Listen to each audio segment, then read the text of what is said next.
Net যদি ভালো না করে আপনার কথাগুলো কিছু বুঝি না, আর না বুঝলে কোনো আলোচনা হয় না।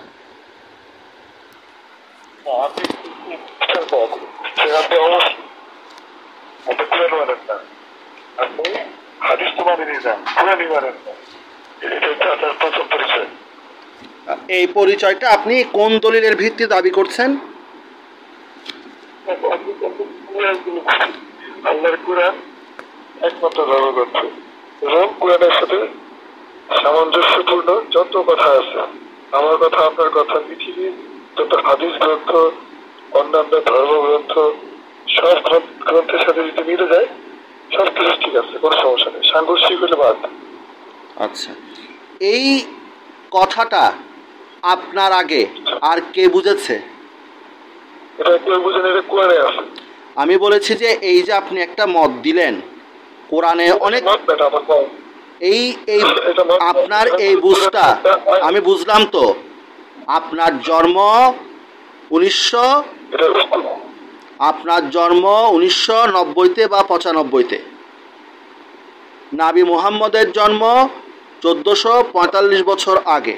আমাদের নাবি মুহাম্মদ সাল্লাল্লাহু আলাইহি সাল্লামের জন্ম থেকে শুরু করে আজ পর্যন্ত আপনার মতো করে ভেবেছে, আপনার মতো করে বলেছে আপনার জন্মের আগে, এরকম কয়েকজন ব্যক্তির নাম বলেন।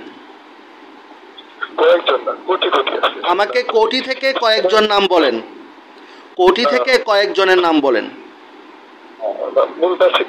আমাকে কোটি থেকে আপনি কেউ না, আপনি সাহাবায়ে কেরামকে বাদ দিয়ে দিবেন, আপনি তাবিগণকে বাদ দিয়ে দিবেন, আপনি তাবিগণকে বাদ দিয়ে দিবেন, আপনি হারুনুর রশিদের আকল, আপনার হারুনুর রশিদের কিয়াস ইসলামের চুলও ছিঁড়ে না। আচ্ছা ঠিক আছে, আমাকে একটু বলবেন যে কোরআন কার মুখ দিয়ে বের হয়েছে?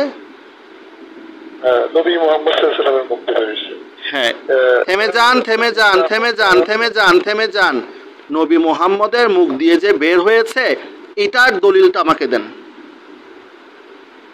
ইন্নাহু কাওলু রাসূলিন কারীম, এটা কোরআন।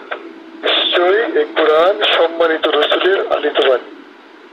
এখানে রাসূল দুইটা আয়াত আছে, একই আয়াত। তার মানে কোরআন আল্লাহর আয়াত না, কোরআন হচ্ছে নবী মুহাম্মদ সাল্লাল্লাহু আলাইহি ওয়াসাল্লামের আয়াত। না, ওই আয়াতের মধ্যে লেখা আছে সুআল হক, আমি রিভাইজ দিতে পারলাম। আল্লাহ এটা কোনো কবির কল্পনা, এটা কোনো গণকের কথা না। তানজিলু মির রাব্বিল আলামিন, এটা সেন্ড ডাউন করছেন। এটা কত নাম্বার সূরা? আল হাক্কা। কত নাম্বার সূরা?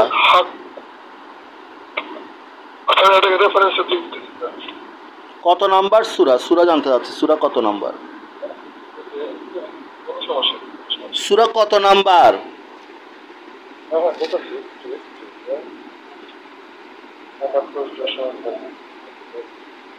নাম বললাম তো, আল হাক্কা। 69 নম্বর সূরা আল হাক্কা।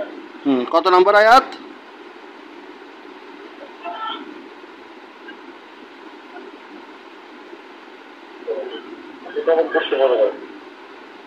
আপনি আমাকে রেফারেন্স দিচ্ছেন, আপনি কখন?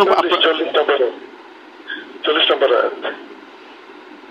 নিশ্চয় এটি এক সম্মানিত রাসূলের বাণী, নিশ্চয় এটি এক সম্মানিত রাসূলের বাণী। আপনি কি বলতে যাচ্ছেন কোরআন রাসূলের বাণী?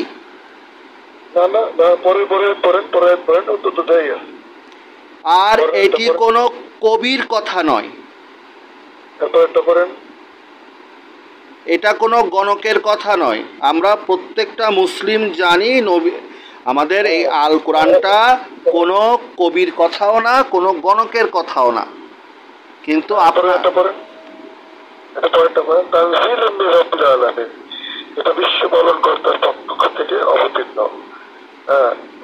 এখানের মধ্যে এটা যে রাসূল, এখানে যেটা রাসূলের বাণী, এটা কোন রাসূলের উপর এসেছে? এটা কি ঈসার উপর এসেছে, না মুসার উপর এসেছে, না এটা কি আদমের উপরে এসেছে, এটা আপনি বললেন যে নাবি মুহাম্মদের উপরে কোরআনটা এসেছে, এটা কোরআনে কি মুহাম্মদের কথা কোথাও লেখা আছে? এটা প্রসঙ্গ হযরত মুহাম্মদ, ভাইয়া করে বুঝি না, কথা ক্লিয়ার করেন। এটা প্রসঙ্গ হচ্ছে মুহাম্মদ সাল্লাল্লাহু আলাইহি ওয়াসাল্লাম। এই প্রসঙ্গটা আপনি কোরআন থেকে দেখান, এই প্রসঙ্গটা আপনি কোরআন থেকে দেখাবেন। যখনই আপনি বলবেন যে আমি আপনার তাফসীর নিব না তো, যখনই তখনই বুঝি না। আপনি যেরকম আমাকে আয়াতটা দেখাইছেন, আপনি আমাকে ঠিক একইভাবে এই কথাটা যে নাবি মুহাম্মদ সাল্লাল্লাহু আলাইহি ওয়াসাল্লাম ইবনে আব্দুল্লাহ ইবনে আব্দুল মুত্তালিবের বাণী, সেটা আপনি আমাকে কোরআন থেকে দেখান। আমি তো বললাম তো এটা হচ্ছে, শুনেন আচ্ছা শুনেন, আপনি কোন ইসলামিক স্কলার? হ্যাঁ বুঝি নাই। ও মা, তো আপনার ডিগ্রি কোন জায়গা থেকে নিয়েছেন? আপনি ইসলামের উপরে কোন বিষয়ের উপর আপনি ডিগ্রি নিয়েছেন? যখন ধর্ম নিয়ে কথা বলতে যাই তখন আমরা আচ্ছা ঠিক আছে। আপনার মা আছে? আপনার মা আছে? থামেন, এই যে খারিজি সাহেব থামেন। আপনার মা আছে?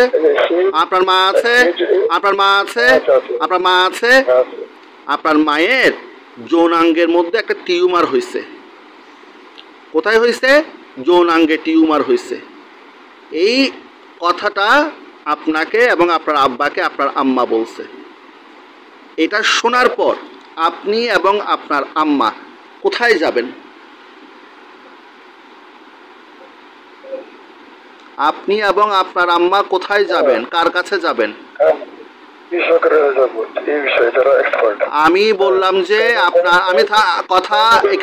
কথা থামায়েন না, আমাকে ক্লিয়ার কথা বলতেছি, উত্তরটা ক্লিয়ার করে দেন। আমি আপনার মতো করে বুঝতে চাচ্ছি, আমাকে বুঝাই দেন। আমার প্রশ্ন হচ্ছে, আপনার আম্মার যৌনাঙ্গের মধ্যে টিউমার হয়েছে, এখন টিউমারটা কেমন কাটতে হবে কি কাটতে হবে না, আপনি কোন ডাক্তারের কাছে যাবেন আমাকে সেটা বলেন। আপনি গাইনি ডাক্তারের কাছে যাবেন, এটা আমিও জানি, আপনিও জানেন। আমার আম্মার মৃত, তবু আমার আম্মার যদি একই সমস্যা হতো আমি গাইনি ডাক্তারের কাছে যাব। আপনি কি কোনো ডায়াবেটিস ডাক্তার বা কোনো হৃদরোগ বিশেষজ্ঞ বা কোনো নিউরোসার্জন বা কোনো অর্থোপেডিক এদের কাছে যাবেন? তো ওদের কাছে কেন যাবেন না? আপনি শুধু গাইনোকোলজিস্টের কাছে কেন যাবেন?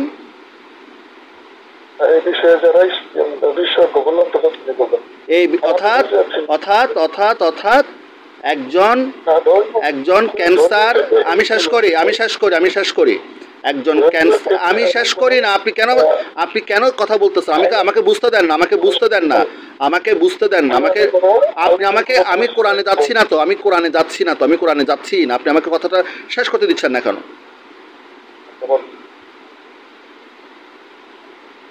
আমি বুঝতে চাচ্ছি যে, আমি এতটুকু বুঝলাম, আপনার আম্মার যদি যৌনাঙ্গে টিউমার হয়, আপনি হৃদরোগ বিশেষজ্ঞ বা নিউরোসার্জন, কোনো ডায়াবেটিক বিশেষজ্ঞ এদের কাছে যাবেন না, আপনি যাবেন গাইনোকোলজিস্টের কাছে। কারণ তিনি স্ত্রী রোগের উপরে প্রশিক্ষণপ্রাপ্ত, ঠিক তো? এবং তিনি এরপরে দেখার পরে তিনি হয়তো একজন সার্জনের কাছে আপনার আম্মাকে প্রেফার করবে যে আপনি অমুক সার্জনের কাছে গিয়ে অপারেশনটা করায় আসেন। আপনি সেক্ষেত্রে আবার পুরুষ সার্জন খুঁজবেন না, মেয়ে সার্জন খুঁজবেন, মহিলা সার্জন, হ্যাঁ মহিলা সার্জন খুঁজবেন।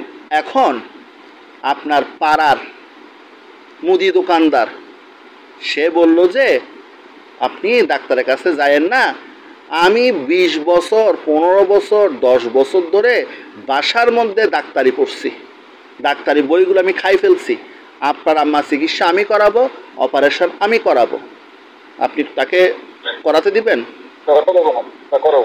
কেন করাবেন না? সে অভিজ্ঞ না, সে তার কেন অভিজ্ঞ না? সে যদি বলে যে আমিও বাসার মধ্যে, সে যদি বলে আমিও বাসার মধ্যে, থামেন না, সে যদি বলে যে আমিও বাসার মধ্যে পড়ে সমস্ত ডাক্তারি জ্ঞান অর্জন করছি, হ্যাঁ না কেন ভাঙা বা গড়ার দরকার নাই তো। এখন আমি যদি বলি যে আমি বললাম যে আমি আপনার আম্মার যৌনাঙ্গের অপারেশন আমি করব, আমি সকল ধরনের ডাক্তারি কিতাব পড়ছি, সার্জারির বই পড়ছি, আমি করতে পারবো। আমি এখন আমি যদি অপারেশন করি সমস্যা কি? আমি যদি এখন অপারেশন করি, আমি যদি বলছি আমি স্কলার, আমি পড়তে পড়তে স্কলার হয়ে গেছি। আপনার যদি লাইসেন্স থাকে আপনি পারবেন না, আপনি লাইসেন্স কেন খুঁজবেন? আপনি লাইসেন্স কেন আমি পড়ছি না। আমি নিজের মায়ের যখন যৌনাঙ্গের অপারেশন হবে, নিজের মায়ের যৌনাঙ্গের অপারেশনের সময় লাইসেন্স খুঁজেন, নিজের মায়ের যৌনাঙ্গের অপারেশনের সময় লাইসেন্স খুঁজবে, কিন্তু ইসলামের ক্ষেত্রে সে লাইসেন্স খুঁজবে না, ইসলামের ক্ষেত্রে সে আলেম দেখবে না, তখন সে স্বঘোষিত আলেম। ইসলামের নিয়ম এটা না। ইসলাম হচ্ছে কোরআন হচ্ছে মীমাংসাকারী গ্রন্থ। একমাত্র আলেম হলো আল্লাহ, আল্লাহর পরে আর কেউ কোনো ব্যক্তি আলেম না।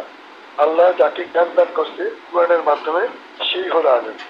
কোরআনের জ্ঞান সর্বজনীন, সবাই পড়তে পারে। কোরআনের মধ্যে লেখা আছে যারা কোরআনের জ্ঞান রাখে, যারা শরীয়তের জ্ঞান রাখে তাদের কাছে যাও। এটা অবশ্যই কোরআনের মধ্যে লেখা আছে। আপনি আমার থেকে বেশি জানেন। নিজের মায়ের যখন যৌনাঙ্গের মধ্যে অপারেশন করা হবে তখন সে লাইসেন্স খুঁজবে, ইসলামের ক্ষেত্রে আমার তার কথা শুনতে হবে। আপনার যোগ্যতা কি? আপনার বই কয়টা? আপনার পড়াশোনা কি?